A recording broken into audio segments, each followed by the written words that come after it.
Laporan dugaan penistaan agama yang menjerat komika Panji Pragiwaksono kini dalam tahap penyelidikan polisi. Di tengah proses hukum berjalan, perdebatan muncul soal relevansi penggunaan KUHP baru karena menyangkut waktu terjadinya peristiwa.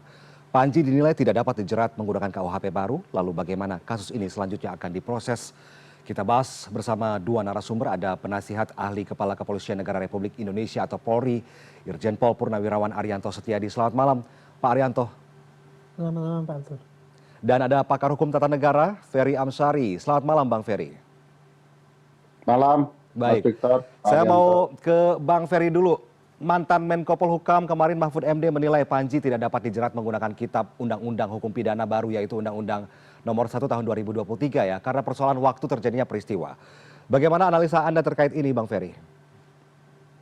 Ya, karena ini bicara hak konstitusional warga negara yang harus dilindungi ya untuk menyampaikan pendapat secara lisan dan tulisan, baik dengan KUHP baru maupun dengan KUHP lama, ya Panji semestinya tidak bisa dijerat. Kalau logikanya tidak mampu dijerat dengan KUHP baru, maka kan berlaku azas hukum yang menguntungkan tersangka, sehingga mana hukumnya yang paling meringankan dia. Nah, nanti larinya ke KUHP lama gitu kan. Jadi menurut saya tidak begitu logikanya, karena ini perlindungan hak konstitusional warga negara, baik dengan KUHP baru maupun lama, Panji tidak bisa dijerat karena itu bicara kemerdekaannya. Orang jelas-jelas acara itu untuk unsur komedi ya, tujuannya bercanda. Nah, orang sudah dikasih tahu tujuan acara itu sedari awal ini bakal bercanda. Jadi niat jahatnya tidak ada. Dalam konsep hak asasi manusia, itu forum internum. Orang masuk ke sana dengan penuh kesadaran bahwa mengikuti acara ini untuk bercanda, nonton acara ini juga untuk bercanda. Sehingga pada titik itu hak konstitusionalnya untuk menyebarkan candaan itu juga harus dilindungi. Itu ada di pasal 28F Undang-Undang Dasar ya. Setiap orang yang punya informasi dapat mengelola informasi itu, menyebarluaskannya untuk kepentingan publik yang lebih banyak begitu ya. Jadi bagi saya karena ini perlindungan hak konstitusional, tidak bolehlah orang kemudian dipidanakan karena dia bercanda. Bahkan kalau kita lihat di kasus ini, subjek hukumnya kan sudah tidak jelas ya, sudah obskur itu. Subjek hukumnya menyatakan dirinya bagian dari Muhammadiyah dan Nahdlatul Ulama. Kedua lembaga ini sudah menyatakan mereka bukan bagian dari lembaga mereka, dua lembaga ini. Artinya ada sesuatu permasalahan di subjek hukum pelapornya, legal standingnya dipermasalahkan ya. Dia sendiri sedari awal sudah punya niat untuk kemudian membawa-bawa nama dua lembaga yang mestinya menjadi sangat kredibel. Ternyata kedua lembaga itu menyatakan si pelapor bukan bagian dari mereka. Jadi ada masalah di pelapornya ini. Jangan Panjinya yang dipermasalahkan. Baik, baik. Saya ingin ke Pak Arianto ya. Tadi kalau misalnya kita melihat KUHP baru ini memang tidak dapat menjerat Panji, baik KUHP lama juga begitu demikian, karena ada hak asasi manusia untuk mengemukakan pendapat. Yang kedua adalah sudah diklaim juga bahwa kedua pengurus Ormas Islam yang disebut oleh pelapor ini tidak ada laporan resmi dan pihak mereka tidak tahu siapa pelapor ini. Lalu proses hukumnya akan berjalan seperti apa nih ke depan, Pak Arianto? Ya, proses yang akan berjalan ke depan adalah polisi itu tugasnya kan memelihara Kamtibmas, Pak, penegakan hukum dan pelayanan masyarakat. Nah, kalau menghadapi yang seperti ini kan seakan-akan di masyarakat sana terjadi perdebatan, pergolakan antara yang suka sama yang tidak suka. Terutama ini yang terutama adanya laporan. Nah, kalau polisi itu kalau ada orang lapor merasa dirinya itu tidak senang ataupun dirugikan ataupun masyarakat terganggu, maka polisi akan menerima laporan itu. Apakah laporan ini masuk dalam ranah pidana atau tidak? Nah, langkah daripada polisi adalah menerima semua laporan yang ada, diteliti apakah buktinya ada, apakah bukti awal sudah ada bahwa itu diduga ada pidana atau tidak. Itu di situ langkah pertama polisi. Kalau dia ada alat bukti yang kira-kira ada pidana, maka laporan itu akan diterima, bukan sebagai dumas saja gitu. Nah, ini Metro mungkin kemarin ketika menerima laporan itu, tadi kan disebutkan ada barang bukti ini, dan sebagainya. Kemudian yang bersangkutan juga melaporkan, saya melaporkan atas nama ini kan gitu. Ya udah diterima. Nah, langkah polisi adalah itu tadi meneliti alat bukti yang ada.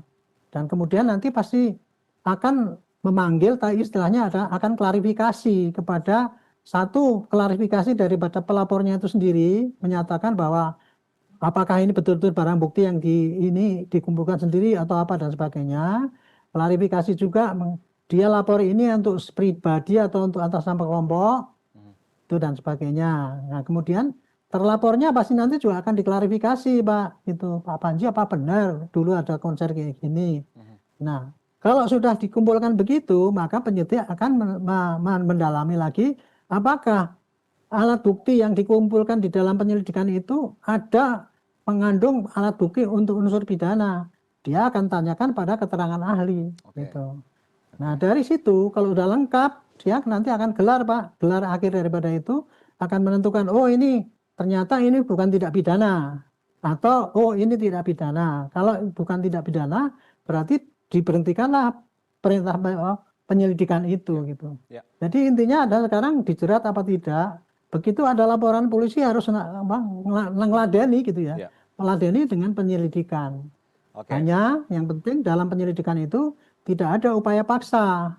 Misalnya yang di pelapornya itu dipanggil nggak mau datang, nggak usah dijemput. Termasuk juga terlapornya diundang nggak mau datang, ya nggak apa-apa gitu. Yang penting sebanyak mungkin kumpulkan alat bukti tapi tidak pakai upaya paksa. Dan nanti pada waktunya akan digelar dan akan ditentukan apakah itu pidana atau tidak dengan penghentian atau pelanjutan ke penyidikan. Kurang lebih begitu, Pak, keterangan kalau tindakan polisi menghadapi laporan ini. Ya, Pak Arianto, ini pasal tentang kebebasan berpendapat juga diatur ya dalam Undang-Undang Nomor 9 Tahun 98.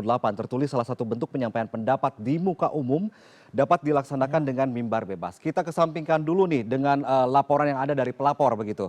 Apakah menurut Pak Arianto komentar Panji di atas panggung memang benar melanggar hukum atau tidak nih Pak Arianto sebenarnya?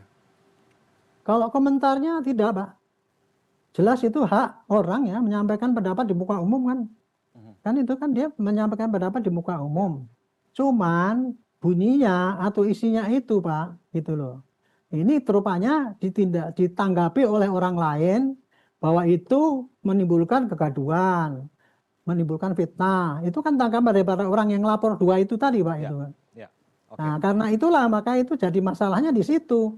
Kalau tidak ada orang lapor, tidak ada orang yang mempedulikan, ya pasti itu Pak Panji nggak akan dipanggil polisi, gitu, untuk diklarifikasi, gitu. Ya, ini juga memang masih ditelusuri oleh polisi ya, siapa sebenarnya yang bikin gaduh dan mengapa harus digaduhkan begitu ya. Saya ingin ke Bang Ferry. Bang Ferry, menurut pelapor Rizky Abdul Rahman, materi komedi yang disampaikan Panji dinilai menghina dan menyebabkan kegaduhan begitu. Saya sudah menonton tayangannya dan saya pikir ini tentang kebebasan berbicara yang tadi Anda bicarakan begitu. Apakah kasus yang menimpa Panji ini terjadi akibat aturan yang tidak berpihak kepada masyarakat sehingga setiap kritikan terhadap pihak tertentu termasuk pemerintah sampai-sampai ada influencer juga yang dibungkam begitu. Apakah bagaimana analisa Anda soal kebebasan berpendapat di negara kita yang saat ini semakin terkikis, Bang Ferry? Ya, pada dasarnya kekuasaan itu takutnya dengan daya kritis masyarakat. Stand up komedian yang disampaikan Panji melakukan pendidikan dan nalar kritis terhadap masyarakat.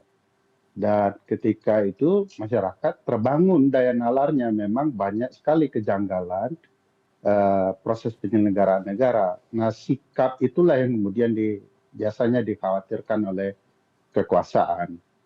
Kalau dilaporkan seperti ini kan sejarahnya memang banyak sekali ya.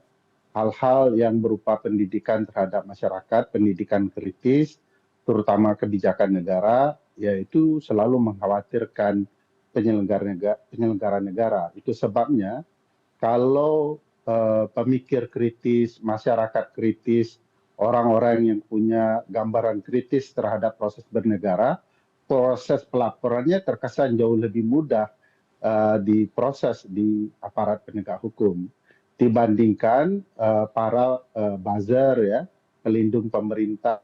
Banyak mereka tuh ngomongnya salah, menghasut masyarakat dan segala macamnya, tetapi faktanya tidak diproses.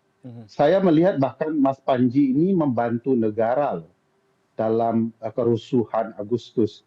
Bayangkan dia buat acara komedi di saat kerusuhan besar, dan itu meredam sebenarnya agar orang kemudian bisa menertawakan kebijakan yang janggal, agar orang tidak demo lagi tetapi menikmati kritik dengan cara berbeda.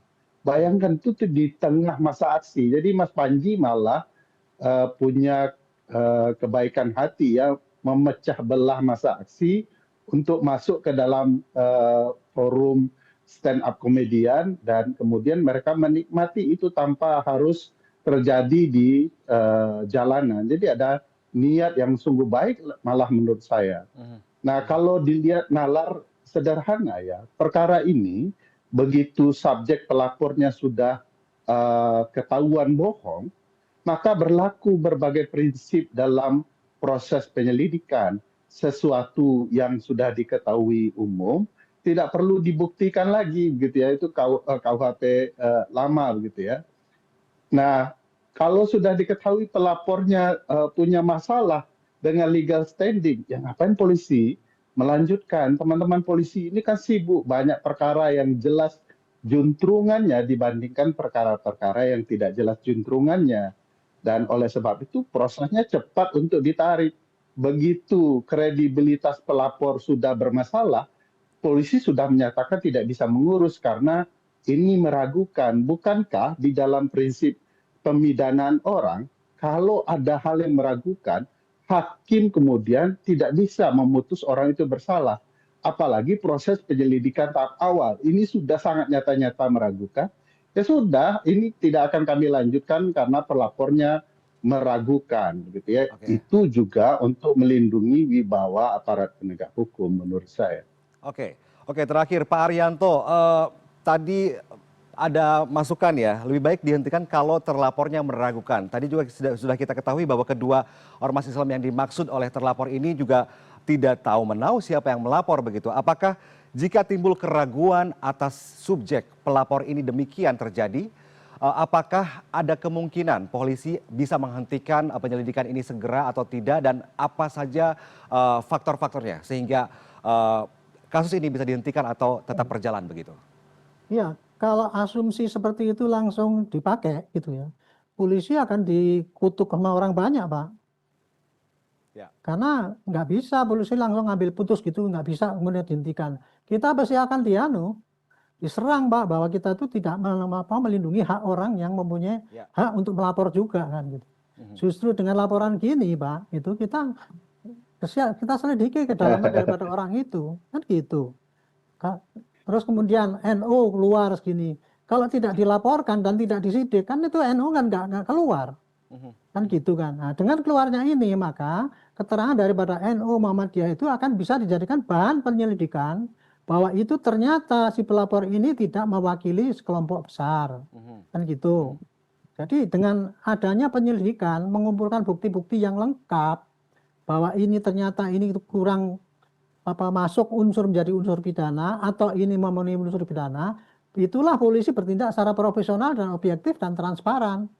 Makanya gitu, jadi nggak bisa langsung ini, nggak bisa, ini udah cetok jelas orang itu tidak mewakili itu kan berarti langsung dihentikan. Kita nggak bisa vonis kayak gitu, Pak, karena sekarang zamannya zaman reformasi, semua orang bisa bikin koalisi, bikin peraturan, Pak, sekarang kan gitu kan, nggak butuh pakai surat badan hukum dan sebagainya. Kalau yang namanya pidana itu, mohon maaf Pak Arianto, saya jeda. Berarti kalau misalkan memang pelapor ini tidak ada laporan resmi dari pihak ormas yang dimaksud, misalkan nanti ormas Islam ini dicek and recheck ini siapa yang melapor, tidak termasuk dalam mereka dan mereka tidak mengatasnamakan lembaga begitu. Ini berarti akan tetap menjadi seorang pelapor sebagai warga negara yang punya hak untuk melapor begitu ya Pak Arianto maksudnya ya? Iya, setiap warga negara itu boleh melapor apapun yang dilihat oleh dia, Pak.